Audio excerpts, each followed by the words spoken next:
அனைவருக்கும் வணக்கம். 2024 நாடாளுமன்ற தேர்தல் நடந்துக்கிட்டு இருக்கு. அதனோட ரிசல்ட் வந்து ஜூன் 4 அனௌன்ஸ் பண்ண போகிறாங்க.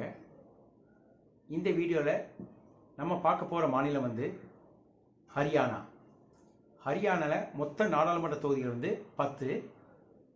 2019 பிஜேபி ஏறத்தாழ 60% வாக்குகளை வாங்கி 10க்கு 10 வின் பண்ணாங்க.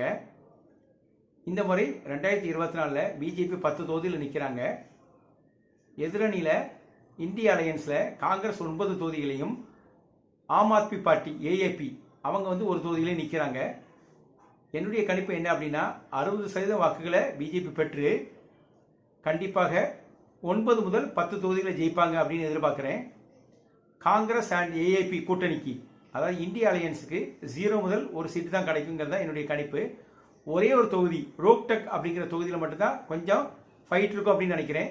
அதில் கூட பிஜேபி ஜெயிக்க சான்சஸ் இருக்குது. அப்படி இல்லைனா அந்த ஒரு தொகுதியை மட்டும்தான் இந்தி கூட்டணி, காங்கிரஸ் அண்ட் ஏஏபி கூட்டணி ஜெயிக்கும் அப்படிங்கிறது என்னுடைய கணிப்பு. ஸோ 2024 பிஜேபி தனியாக 9 முதல் 10 தொகுதிகளையும், இந்திய அலையன்ஸு 0 முதல் 1 தொகுதியும் ஜெயிக்கும் அப்படிங்கிறது தான் என்னுடைய கணிப்பு. ஹரியானாவை பொறுத்த வரைக்கும் இது சரியாக வருதா தப்பாக வருதாங்கிறத ஜூன் 4 நம்ம கண்டிப்பாக பார்க்கலாம்.